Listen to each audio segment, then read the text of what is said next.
Bonjour à tous et bienvenue dans une nouvelle vidéo. Aujourd'hui, nous conduisons la toute nouvelle Ford Puma Gen E, la version entièrement électrique. Et dans cette vidéo, je vais vous donner tous les retours sur son comportement, sur la route, la suspension, la visibilité, l'insonorisation. Nous irons en ville, dans la circulation. Nous irons aussi sur l'autoroute à grande vitesse. Donc, nous allons faire un joli mélange de styles de conduite. Et aussi, je vais vous montrer la consommation, ce qui est très important parce que ces derniers jours où j'ai eu la voiture, j'ai remarqué qu'elle est très efficace. C'est probablement l'une des voitures électriques les plus efficientes que j'ai testées et j'en ai testé beaucoup.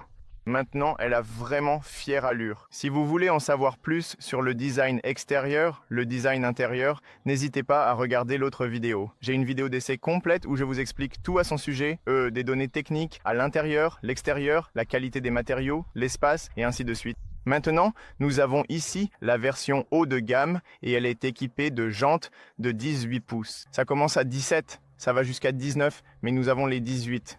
Toutes sont en quelque sorte des jantes alliage aérodynamiques. Elles ont fière allure, très jolies.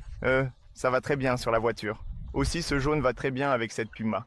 À l'avant, il y a des disques de frein ventilés. À l'arrière, elle est équipée de freins à tambour. C'est normal. Je veux dire, pour une voiture électrique, on n'a pas besoin de trop de puissance de freinage parce que cette voiture a beaucoup de freinage régénératif, etc. Elle dispose aussi de la conduite à une pédale. Je vous expliquerai au fur et à mesure. L'arrière est aussi joli, assez moderne et attrayant. Aussi, le prix de la voiture, dans certains pays avec les incitations et la remise Ford, vous pouvez l'obtenir à un prix vraiment intéressant. Donc, pour le moment, je pense que c'est l'une des meilleures offres de voitures électriques dans ce segment que vous puissiez trouver, et pas seulement. Alors oui, regardez absolument la vidéo complète de l'essai. Voici la clé, au fait. Elle dispose d'une entrée sans clé. Aussi, des rétroviseurs rabattables électriquement. Je vais laisser la clé ici. Voici le bouton de démarrage. Je vais vous expliquer quelques points. Je vais vous donner quelques données techniques et ensuite nous commencerons à conduire. Elle est équipée de nombreuses fonctionnalités de sécurité. Aussi, le réglage du volant est manuel. Vous pouvez l'ajuster très facilement dans n'importe quelle position que vous souhaitez. Réglage manuel également pour les sièges. De plus, comme nous avons la version haut de gamme, nous avons ces sièges en combinaison avec du cuir écologique sur les côtés. Et au centre, nous avons cette microfibre Alcantara qui est de très bonne qualité. Mais j'ai aussi testé la version d'entrée de gamme qui a un revêtement en tissu et ces sièges sont également très bons. Les sièges sont assez grands, donc la position est très confortable. La visibilité vers l'extérieur est bonne. Rien à redire sur la visibilité dans les rétroviseurs, autour des vitres, ainsi que dans les rétroviseurs latéraux. Vous avez aussi l'alerte d'angle mort juste là. Les rétroviseurs sont plutôt petits, donc ils sont assez aérodynamiques. Cela aide aussi à l'aérodynamisme. La qualité c'est très bonne ici, avec des matériaux souples, également avec le même cuir. Vous avez 2 écrans, ce qui est excellent, des écrans numériques. Vous avez toutes les informations dont vous avez besoin ici, donc vous n'avez même pas besoin de, quitter la route des yeux. Il suffit de jeter un petit coup d'œil au cockpit et vous avez tout ce qu'il vous faut. Maintenant, ce que je veux faire, les amis, c'est simplement aller dans les réglages et comme il fait très ensoleillé aujourd'hui, on peut aller dans l'affichage et le rendre un peu plus lumineux. Oh, c'est déjà la luminosité maximale ici, donc c'est bien. Aussi, vous avez ici quelques boutons physiques. L'un sert à la caméra à 360 degrés, parce que sur la version haut de gamme, vous avez des caméras sur les côtés, une caméra à l'avant et vous pouvez voir ce qui se passe autour de la voiture. C'est très utile. Et aussi, vous pouvez le voir lorsque vous vous garez, c'est vraiment très facile. Vous avez également un autre bouton ici qui permet de changer les différents modes de conduite. Donc vous avez le mode normal, le mode éco, le mode sport et le mode glissant pour la neige. Cela offre une meilleure adhérence.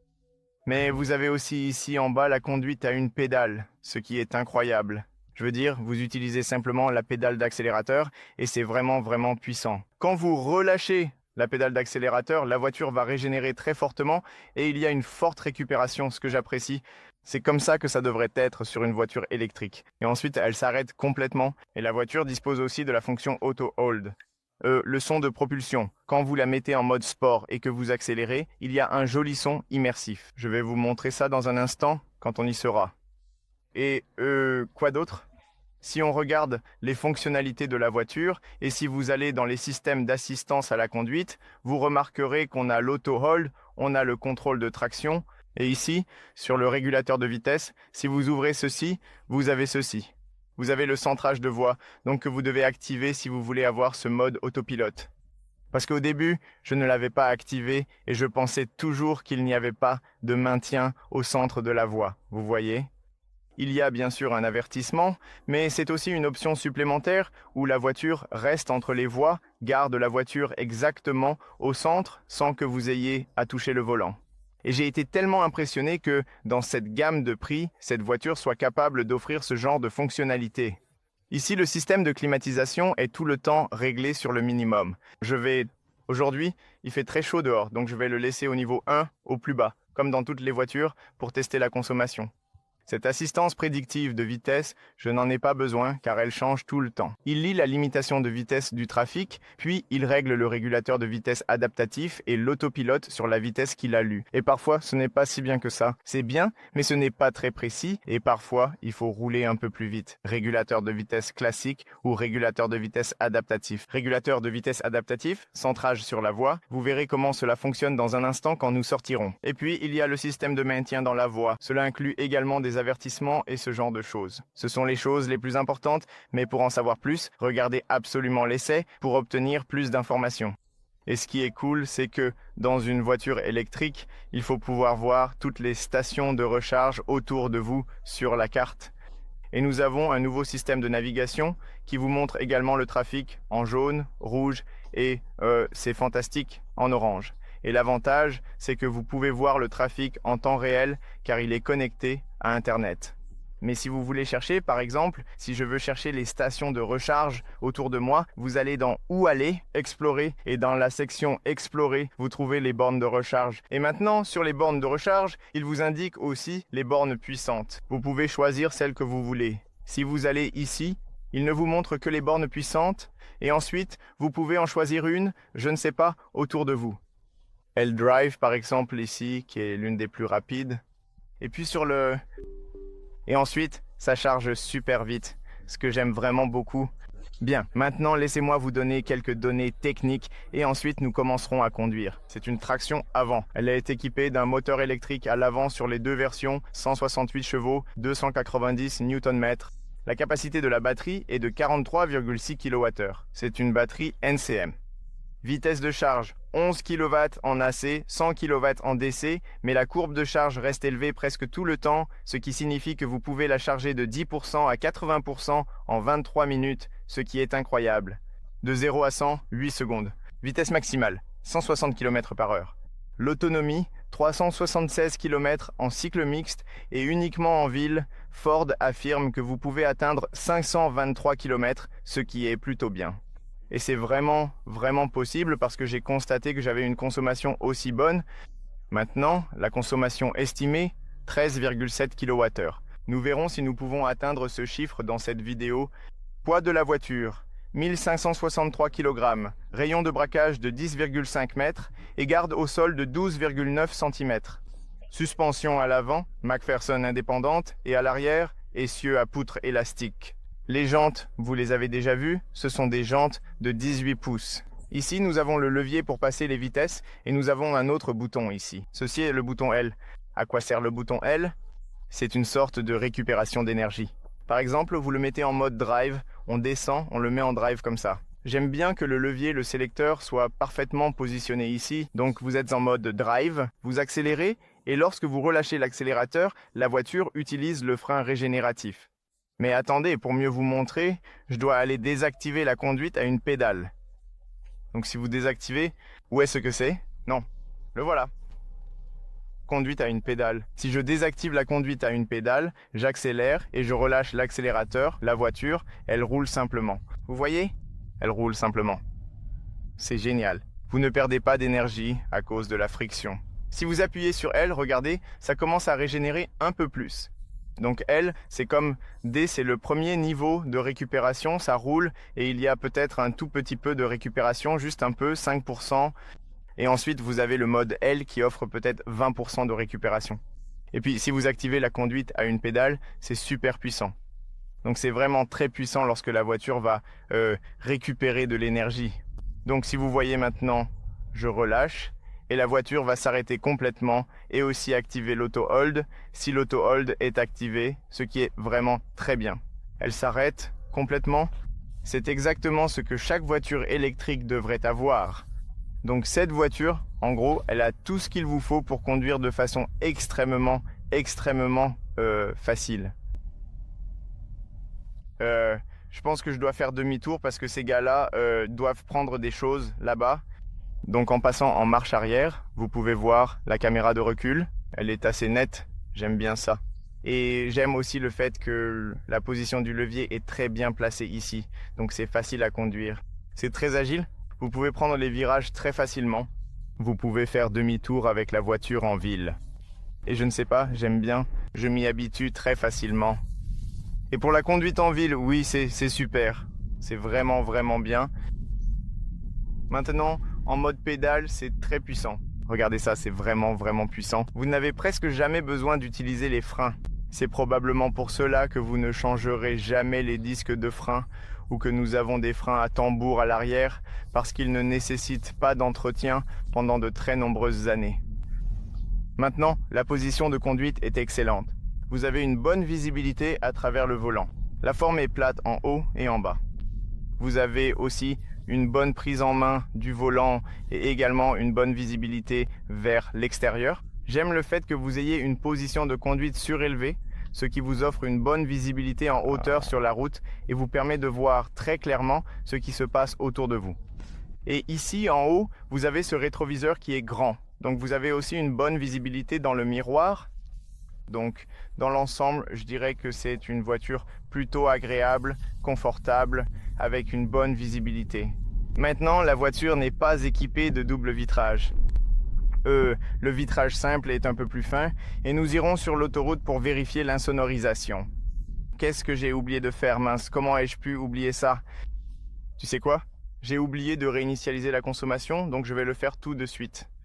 De toute façon, je vais aussi vous montrer la consommation pour les derniers. D'accord, trajet 1, c'est réinitialisé maintenant. J'ai oublié de réinitialiser la consommation, mais je vous montrerai aussi la consommation à long terme à la fin de cette vidéo. Oui, maintenant c'est réinitialisé. Nous allons aller sur l'autoroute, rester dans les embouteillages, faire un bon mélange de conduite en ville et sur autoroute pour voir à la fin quels chiffres nous obtenons. Et je veux aussi le mettre au niveau 1 maintenant. Donc nous allons rouler en niveau 1 et là de la même manière qu'avec toutes les autres voitures. Même si aujourd'hui il fait très chaud dehors, il fait presque 30 degrés en ce moment. Donc voilà. Nous avons 76% de batterie, c'est incroyable. J'ai eu la voiture avec 100% de batterie, je l'ai depuis 2 jours et j'ai encore 76 km, 76% et j'ai fait presque toutes les vidéos et je l'ai pas mal conduite. Donc oui, c'est vraiment impressionnant. C'est assez silencieux à l'intérieur tant que vous restez ici, en ville à basse vitesse, jusqu'à 80 km, 100 km par heure, c'est assez silencieux à l'intérieur. J'adore la façon dont ils ont configuré la console centrale parce qu'il y a beaucoup d'espace. Vous pouvez recharger votre téléphone sans fil, vous avez un peu d'espace ici, 2 portes gobelets, et puis vous avez énormément d'espace ici, sous la console centrale, pour mettre différents objets, en plus des ports USB. Ici, vous avez aussi un peu d'espace dans les vides-poches de porte pour les boissons. Donc il y a beaucoup d'espace ici, et le fait d'avoir cet accoudoir souple vous permet aussi d'avoir une très bonne position. L'écran est un peu incliné vers le conducteur. Je ne sais pas, j'aime bien, je me sens à l'aise à l'intérieur de la voiture. J'ai l'impression de m'y habituer très rapidement. C'est l'un de ces véhicules avec lesquels on fait corps très vite, et c'est vraiment agréable. Maintenant, en ce qui concerne les suspensions, elles sont réglées d'une certaine manière au milieu, exactement au centre. Elles ne sont ni trop fermes, ni trop souples. Elles sont parfaitement adaptées pour vous offrir à la fois une très bonne stabilité à vitesse, mais aussi un très bon confort. Donc, je dirais qu'elles sont exactement à 50-50 en termes de réglage, et elles sont vraiment bonnes. Je ne m'attendais pas à ce qu'elles soient aussi bonnes, mais elles le sont vraiment. Pour les petites à moyenne bosse, comme celle-ci, vous voyez, celle-là, c'est plutôt une petite à moyenne. Les suspensions sont très bonnes. Elles sont très confortables. Si vous passez sur de grosses bosses, alors vous ressentez un peu plus de fermeté. Vous sentez un peu que les suspensions n'ont pas aussi bien géré les grosses bosses. Mais dans l'ensemble, dans la plupart des pays ici à Bucarest, autour de Bucarest en Roumanie, certaines rues ne sont pas en très bon état. Donc oui, la plupart des rues ont beaucoup de trous, donc je peux mieux le tester, mais si vous vivez en Allemagne, en Suisse ou dans n'importe quel pays du Nord avec de bonnes routes, alors franchement, vous ne le sentirez jamais. C'est vraiment, vraiment bien. Maintenant, laissez-moi vous montrer l'autopilote ici, parce que c'est l'endroit parfait pour l'activer. Vous appuyez sur ce bouton, vous choisissez la vitesse. Par exemple, je choisis 80 km/h. Et maintenant, comme je l'ai dit auparavant, la voiture reste entre les voies, accélère, freine, garde la distance et ça fonctionne vraiment bien. J'ai été impressionné de voir et je ne m'attendais pas, il vous avertit de mettre les mains sur le volant. Je ne m'attendais pas à ce que ça fonctionne aussi bien. Vous pouvez voir en ce moment, elle reste exactement entre les voies. Elle ne zigzague pas de gauche à droite. Aussi, vous pouvez voir là le système de navigation qui vous indique dans quelle direction vous devez aller. Mais vous voyez, ça continue de très bien fonctionner. Là, vous pouvez aller à des vitesses plus élevées à partir d'ici. La voiture peut aussi lire elle-même la limitation de vitesse du trafic et s'adapter. Mais parfois, moi, ce n'est pas très précis, donc je désactive cette fonction. Alors, regardez ça. J'étais vraiment impressionné. C'est le même autopilote que Ford utilise aussi sur d'autres modèles plus chers. Et ça fonctionne à merveille. Ici, je vais garder les mains sur le volant par sécurité en dépassant ce camion. Donc, je ne fais pas confiance à ces camions. Vous pouvez voir l'angle mort juste là dans les coins, mais la voiture s'en sort vraiment, vraiment bien. Donc, j'étais vraiment impressionné de voir à quel point elle s'en sort bien. Regardez ça. Et bien sûr, on peut aussi changer les différents modes de conduite à partir d'ici. Nous sommes en mode éco pour l'instant, mais on pourra passer en mode sport un peu plus tard pour que je vous montre exactement comment la voiture va réagir. Mais je pense que, vous savez, on roule à 100 km/h en ce moment. Il fait beau. On n'entend presque aucun bruit venant de l'extérieur. Je veux dire, on n'entend pas trop le vent, juste un peu de bruit provenant des pneus. Je vais accélérer un peu ici. Je veux dépasser cette voiture, ce camion. Et maintenant, c'est bon. Mais si vous allez à 110 km/h, alors à partir de 110 et au-delà, vous commencez à entendre un peu de vent et un peu plus de bruit. Et je dirais que le point sensible, c'est 120 km/h. Au-dessus de 120 km/h, ce ne sera plus aussi silencieux à l'intérieur. Mais dans l'ensemble, jusqu'à 120, c'est vraiment bien. C'est vraiment bien. Maintenant, la voiture se conduit toujours toute seule. En ce moment, elle reste toujours entre les voies. Et vous avez le régulateur de vitesse adaptatif, ce qui signifie que si vous réglez une vitesse plus élevée, la voiture gardera la distance avec la voiture devant. Vous pouvez le régler d'ici. Vous pouvez vous rapprocher un peu si vous le souhaitez. Donc, vous pouvez choisir la distance entre la voiture devant et la vôtre. Donc, c'est vraiment, vraiment bien. C'est très précis. Ça fonctionne très bien. Maintenant, si vous voulez dépasser cette voiture, il suffit d'actionner le clignotant. Vous pouvez le faire. Il suffit d'appuyer sur l'accélérateur et vous pouvez vraiment la dépasser assez facilement. Et ensuite, il faut qu'on y aille, donc juste ici. Nous sortons de l'autoroute maintenant. Et vous pouvez voir maintenant, il se réactive parce que le régulateur de vitesse est toujours activé et une fois que vous êtes dans la voie, il recommence à rester entre les lignes. Et ça, c'est quelque chose que j'aime. C'est quelque chose que vous n'avez pas dans d'autres voitures. Par exemple, chez Tesla, vous n'avez pas ce genre de choses. Chez Tesla, il se désactive. Si vous allez à gauche ou à droite, il se désactive et ça ne fonctionne plus. Vous devez le réactiver. Ici, vous le laissez activer, vous mettez le clignotant, vous accélérez, vous dépassez, vous revenez dans les voies et ensuite, automatiquement, sans que vous ayez à faire quoi que ce soit, ça continue avec l'autopilote, le régulateur de vitesse et toutes ses fonctions de sécurité. Maintenant, comme nous avons une forte récupération, je n'ai même pas besoin d'utiliser les freins. Je pense que pendant ce trajet, je n'ai jamais utilisé le frein. La récupération est tellement puissante que vous pouvez conduire avec une seule pédale sans aucun problème. Et je l'ai dit dans toutes les vidéos, chaque voiture électrique devrait avoir la conduite à une pédale et proposer plusieurs niveaux de récupération que le conducteur devrait pouvoir choisir selon ses préférences. Et c'est génial parce que sur l'autoroute, vous pouvez désactiver la conduite à une pédale et sur l'autoroute, vous n'avez pas besoin d'une récupération aussi forte, donc vous la laissez au minimum. Et aussi, ce modèle est génial parce que si vous roulez sur l'autoroute par exemple et que vous êtes à grande vitesse, vous n'avez pas besoin de récupération. Vous la laissez en mode normal, sans L, sans conduite à une pédale. Et puis quand vous sortez comme ici, il suffit d'appuyer sur ce bouton L et vous avez alors un certain niveau de récupération. Donc c'est intelligent, c'est intelligent. La voiture, elle est intelligemment conçue.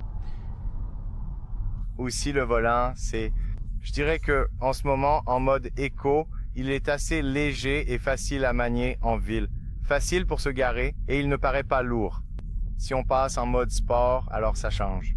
C'est un peu plus lourd. La réponse et l'accélération, regardez ça. La pédale devient tout de suite beaucoup plus sensible et elle vous donne la puissance beaucoup plus rapidement. C'est une traction avant. Et bien sûr, si vous essayez d'appuyer un peu plus fort et que ça glisse un peu, au début, il faut vraiment tenir le volant parce qu'on sent qu'on perd un peu l'adhérence et la stabilité, mais ensuite, ça accroche vraiment bien. Donc, je dirais 164 chevaux, 68 ou 64 chevaux, je crois. Je ne me souviens plus. C'est vraiment bien. Je veux dire, c'est largement suffisant pour aller sur l'autoroute, largement suffisant pour dépasser d'autres voitures. Et je dirais que c'est la configuration parfaite pour une voiture polyvalente pour rouler en ville. Vous savez, si vous êtes quelqu'un qui conduit 70% du temps en ville et que vous partez 3 fois en vacances par an ou 4 fois, je pense que c'est aussi excellent. Parce que maintenant, on a des bornes de recharge partout, presque partout dans le monde. On trouve des bornes de recharge partout. Donc, c'est facile de s'arrêter et de recharger. Et en plus, il ne faut que 23 minutes pour passer de 10 à 80%. Et ensuite, vous avez encore 250 km, 300. Ainsi, vous pouvez partir en vacances avec lui sans aucun problème. Donc oui, je dirais que c'est un bon véhicule polyvalent. Et il est aussi beau, il est assez aérodynamique. Il possède beaucoup de technologies. Il propose aussi en option un pare-brise chauffant, un volant chauffant, des sièges chauffants. Le système de climatisation fonctionne très bien. Oui, je ne sais pas. Il a beaucoup de... Il dispose également d'un refroidissement actif à l'avant pour la batterie. Et il a ses clapets mobiles. Espace incroyable dans le coffre. Regardez la revue pour voir combien d'espace vous avez avec la Gigabox.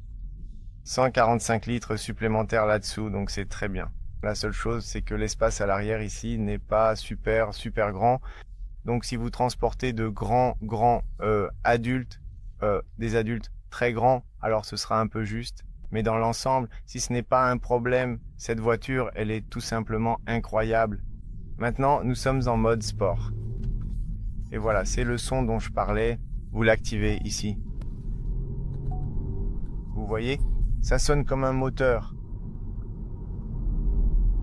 Comme un petit moteur, comme, je ne sais pas, une Fiesta sportive et énervée. Comme si c'était une Fiesta avec ce moteur, un moteur en colère. Et c'est diffusé par les haut-parleurs, ce qui te donne un son vraiment agréable et intéressant. Écoute ça quand tu accélères. Écoute bien.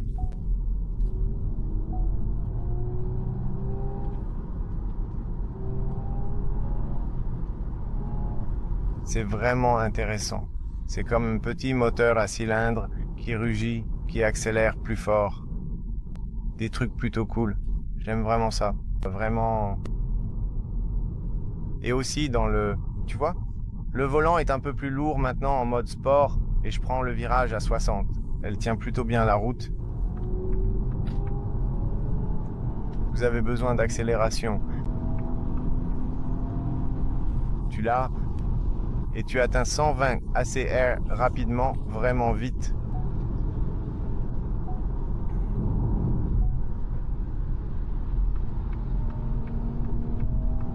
Et tu as encore de la puissance. Même à 110, elle te donne encore de la puissance. Vu de l'angle mort, c'est facile de contrôler la voiture, facile à conduire. J'apprécie vraiment. Et tu peux aussi la conduire à des vitesses plus élevées sans aucun problème. La stabilité est vraiment bonne. Mais maintenant, on entend un peu de bruit de vent venant de l'extérieur. Au-dessus de 120, on commence à entendre du bruit. Mais la voiture a largement assez de puissance, je veux dire aucun problème.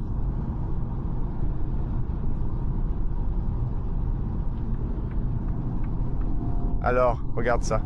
Tu veux doubler? Aucun problème, monsieur. Aucun problème. Et elle te donne la puissance de façon très agréable. Ce n'est pas brutal au point de te rendre malade. Et maintenant, si on revient à... Ouah, un pneu. C'est le pneu de ces gars-là qui a explosé. On revient à ça. Maintenant, il n'y a plus de bruit. Et si tu écoutes de la musique, tu ne le remarqueras même pas. Voiture magnifique, vraiment superbe. C'est l'une de mes voitures électriques préférées sorties en 2025. Ça, c'est sûr. Et elle a aussi un très bon prix avec les incitations et toutes les remises. Donc, selon le pays où tu te trouves, il faut vérifier les prix et tout ça.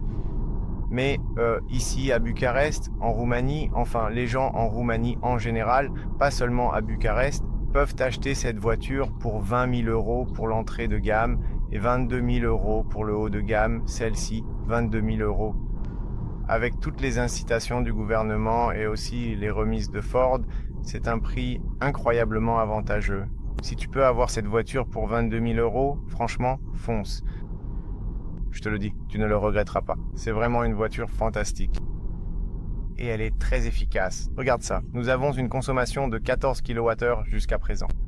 C'est vraiment bien. Avec la climatisation allumée sur l'autoroute et à ce genre de vitesse, 14 c'est excellent. Et maintenant, on va en ville, et en ville on peut aussi repasser en mode éco, non? Parce qu'on n'a pas besoin de trop de puissance et on n'a pas besoin que la voiture force trop.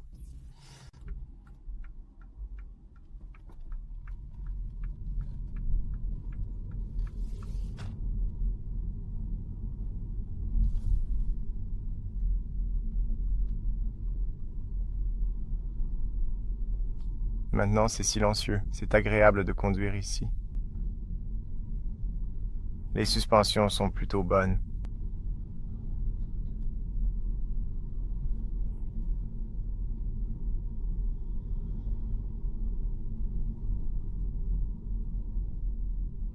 La voiture ne se contente pas de lire les panneaux de limitation de vitesse. Elle lit aussi les autres panneaux de signalisation, comme ceux qui indiquent la priorité. Elle affiche ici un grand triangle.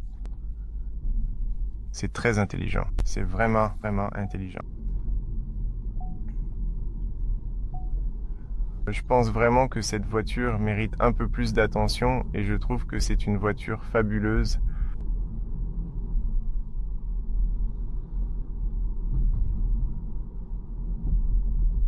Et je suis heureux de voir de plus en plus de voitures électriques arriver sur le marché avec des prix plus abordables, ce qui permet aussi à plus de gens de passer à l'électrique, parce que vous savez, les voitures électriques sont beaucoup plus silencieuses, plus propres, faciles à conduire, et il n'y a pas autant d'entretien à faire. Donc je pense vraiment que c'est un bien meilleur choix que le moteur à combustion interne. Et celle-ci est, c'est certain, une meilleure voiture que la version à moteur thermique. Elle offre aussi plus d'espace. Et c'est certain, avec le temps, vous aurez moins d'entretien à faire sur la voiture. Donc, maintenant, en passant sur ce dos d'âne qui est assez grand ici, voyons comment elle réagit.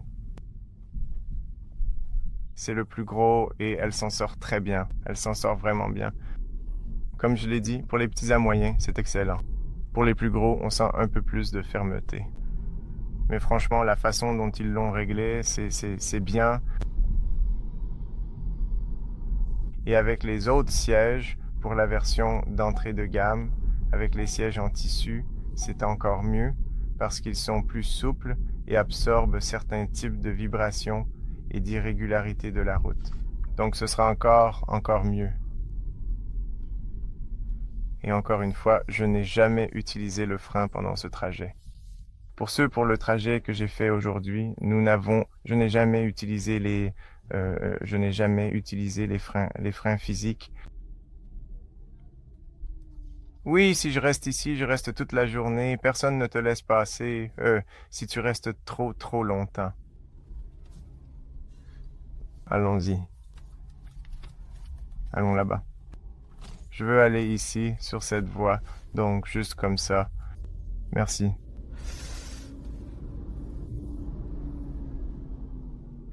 Consommation toujours à 14 kWh. C'est vraiment bien. C'est vraiment un bon chiffre.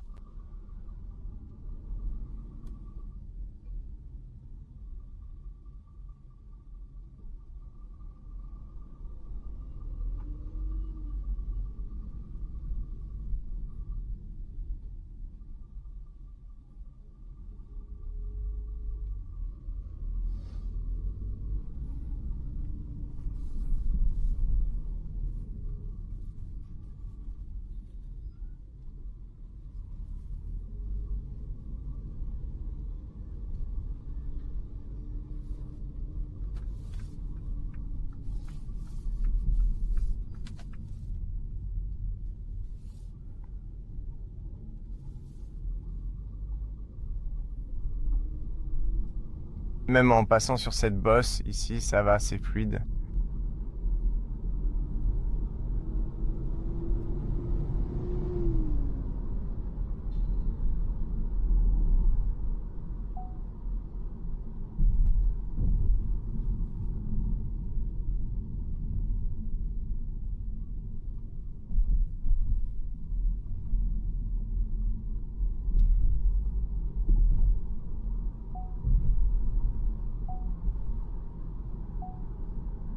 Alors imaginez, ils affirment que vous avez 13,7 kWh, entre 13,7 et 14 et quelque chose en estimation. Et nous avons clairement 14 kWh avec le système de climatisation allumé. Ils sont très réalistes quand ils annoncent la consommation.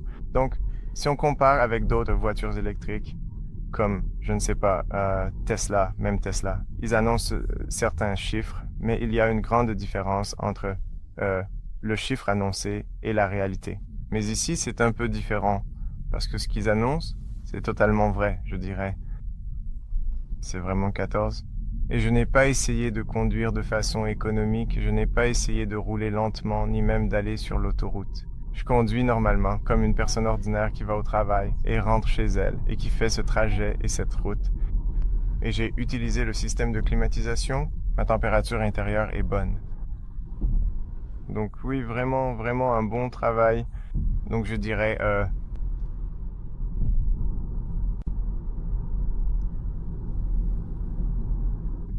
qu'ils sont vraiment réalistes avec leurs chiffres et leurs estimations. Maintenant, encore une fois, je n'utilise pas les freins. Encore une fois, il suffit de relâcher l'accélérateur. C'est magnifique. Il nous reste encore 71% de batterie.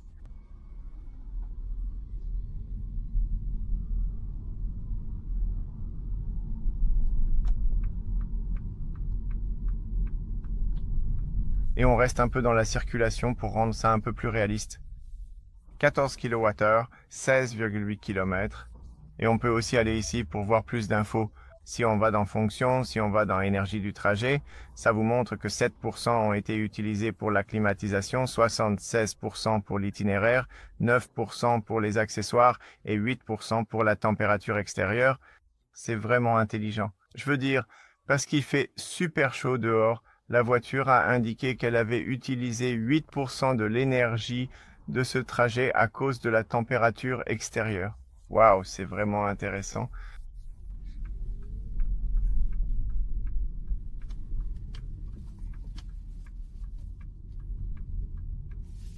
Le rayon de braquage est plutôt bon, même si la voiture est assez compacte, 4,20 m, c'est vraiment correct. On peut faire demi-tour très facilement dans des espaces réduits, donc elle est assez agile. Nous n'avons pas eu trop de circulation pendant ce trajet, mais vous pouvez déjà vous faire une idée de la façon dont elle réagit en termes de consommation. Mais je ferai probablement une vidéo séparée où je testerai la consommation afin que vous puissiez voir un peu mieux quel chiffre la voiture peut atteindre en circulation et je ferai une vidéo uniquement dans la circulation. Donc oui, restez bien attentifs si vous êtes intéressé par la consommation en ville. Mais oui, je dirais que c'est un bel équilibre.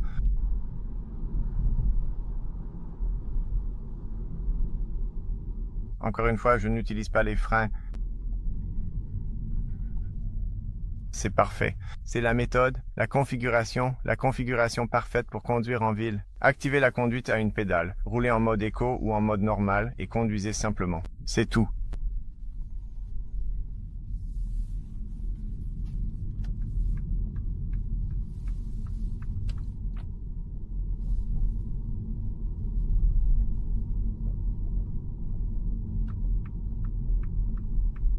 Alors allons-y ici. Nous allons essayer de nous garer et je veux aussi vous montrer les caméras à 360 degrés. Facile de circuler ici.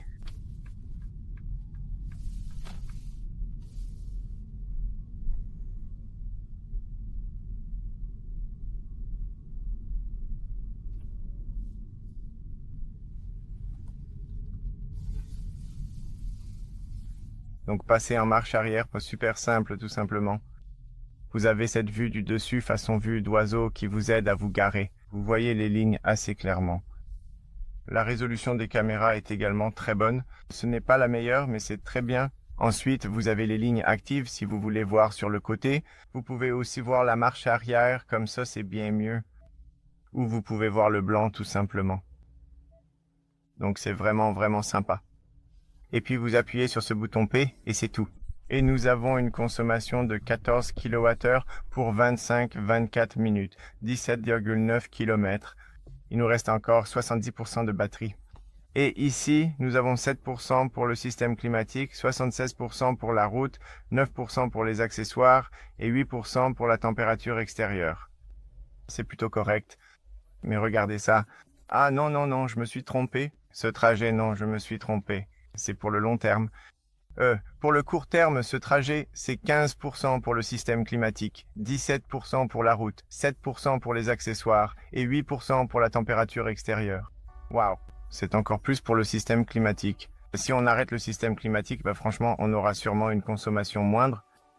Si on passe à l'ordinateur 2, ce qui signifie 1190 km, alors c'est 12 kWh.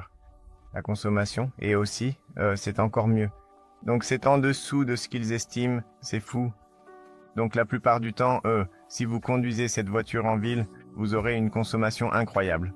Je vous le dis, une consommation et des chiffres vraiment impressionnants. Voilà, c'était la vidéo les amis, j'espère que c'est utile, j'espère que vous trouverez ici des informations utiles. Si vous voulez en savoir plus sur cette Ford Puma JNE électrique, regardez l'essai complet, car vous y trouverez un peu plus d'informations à son sujet. Vous pouvez voir l'intérieur, l'extérieur, la qualité des matériaux, l'espace, le système multimédia, le prix et ainsi de suite. Donc regardez absolument cette vidéo. Merci beaucoup à vous tous qui regardez mes vidéos. J'apprécie vraiment cela. N'oubliez pas de liker, de partager et de vous abonner à la chaîne. Cela compterait beaucoup pour moi et ça m'aiderait énormément. Donc oui, de mon point de vue, c'est une voiture qui mérite vraiment votre attention si vous cherchez une voiture électrique. C'est une très bonne polyvalente, mais elle est vraiment excellente en ville. Je pense que cette version électrique de la Ford Puma était vraiment une excellente voiture. Voilà, c'était la vidéo. Prenez soin de vous et on se retrouve très bientôt pour la prochaine. Salut à tous!